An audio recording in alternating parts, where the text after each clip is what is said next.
অমাবস্যা কবে কখন লাগছে আসুন জেনে নিচ্ছি। আষাঢ় মাসে সূর্য যখন মিথুন রাশিতে প্রবেশ করে তখন কিন্তু দেবী ধরিত্রী বা মা কামাখ্যা এই মুহূর্তে ঋতুমতী হন। যেমন একটি মেয়ে ঋতুমতী যখন হয় তারপরেই নতুন সূচনা, সৃষ্টির নতুন সূচনা করার জন্য সক্ষম হয়ে ওঠে, ঠিক তেমনি মা এই মুহূর্তে, দেবী ধরিত্রী এই মুহূর্তে কিন্তু উর্বর হয়ে ওঠে, নতুন ফসল, নতুন উদ্ভিদকে জন্ম দেওয়ার জন্য প্রস্তুত হয়ে ওঠে। তাই এই সময়টা কিন্তু খুবই ইম্পর্টেন্ট হিন্দু শাস্ত্র অনুসারে। এই সময় মা কামাখ্যা বা দেবী ধরিত্রী ঋতুমতী হয়ে ওঠে, তাই কিছু নিয়ম অবশ্যই পালন করা উচিত। অমাবস্যা 22শে জুন সোমবার, আষাঢ় মাসের 7 তারিখ, ঠিক রাত্রি 7টা 38 অমাবস্যা তিথি শুরু হয়ে যাবে এবং 26শে জুন শুক্রবার দিন রাত 10টা 57 এই তিথি ছেড়ে যাবে। অমাবস্যা শুরু হওয়ার আগেই বাড়িতে সুন্দর করে আপনারা পুজো করে নেবেন। পুজো করে নেওয়ার পর তারপরে অবশ্যই যেখানে যেখানে মায়ের মূর্তি বা ছবি রয়েছে সবগুলো ঢেকে দেবেন। পুরো সিংহাসনটা ঢেকেও রাখতে পারেন। মনে রাখবেন, অমাবস্যাতে মাকে যে ঢেকে রাখা হচ্ছে লাল কাপড় দিয়ে, বস্ত্র দিয়ে, সেটা মাকে সম্মান জানানোর জন্য ঢেকে রাখা হচ্ছে। অনেকে বলবে যে অমাবস্যা যে হচ্ছে সেটা তো কামাখ্যায় হচ্ছে, আসামে যে কামাখ্যা মায়ের মন্দির আছে সেখানে হচ্ছে, কিন্তু বাড়িতে আমি কেন ঢাকবো, মায়ের পুজো কেন বন্ধ হবে? দেখুন, শাস্ত্রীয় অনুসারে এই মুহূর্তে মায়ের পুজো বন্ধ হয়। তবে কি করে বন্ধ হয়, মানে মাকে দূর থেকে তোমরা স্মরণ করতে পারো, মন্ত্র দ্বারা দূরে বসে মাকে পুজো করতে পারো। মন্দির কিন্তু এই সময় সমস্ত জায়গায় দেখবে বন্ধই থাকে, পর্দা দিয়েই রাখা হয়, লাল রঙের বস্ত্র ঢেকে রাখা হয়। এই সময় ঢেকে রাখাটা মানে হচ্ছে যে মাকে সম্মান জানানো হচ্ছে।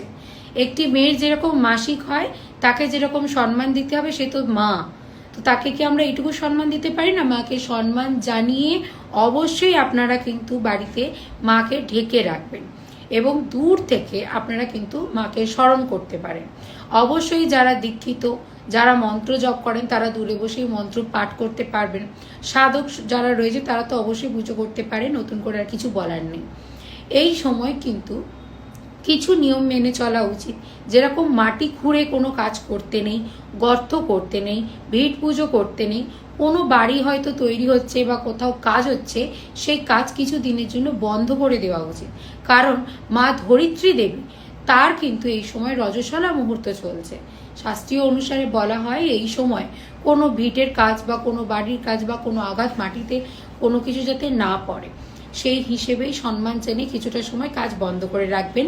কাপড় চোপড় এই সময় কাচাকুচি করতে নেই, সধবা মহিলাদের বা বিধবা মহিলাদের উভয় পক্ষে।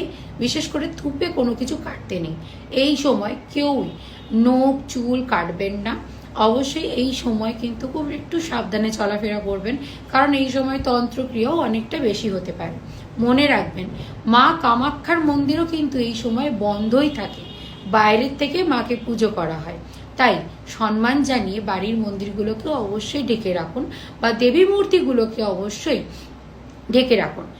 যখন অমাবস্যা ছেড়ে যাবে, মানে 26শে জুন শুক্রবারে ছেড়ে গেল, তারপরে মানে এই টাইমের পরে 10টা 57 পরে, তখন দেবী মূর্তি যেগুলো রয়েছে সব মূর্তিগুলোকে স্নান করিয়ে দেবেন, পরিষ্কার করিয়ে দেবেন এবং গঙ্গা যদি জল থাকে সেই জল পুরো বাড়িতে ছিটিয়ে দেবেন। পরিষ্কার পরিচ্ছন্ন করে সুন্দর বস্ত্র পরে মাকে পুজো করবেন। ঘর দোর পরিষ্কার পরিচ্ছন্ন করে রাখবেন। এই অমাবস্যা চলাকালীন কেউ শ্যাম্পু করবেন না, মাথায় জল দেবেন না। হালকা করে স্নান করতে পারেন, কিন্তু মাথায় জল দিতে নেই। অমাবস্যা শেষ হয়ে গেলে তারপরে এই নিয়ম মানতে হয়। ঠিক আছে?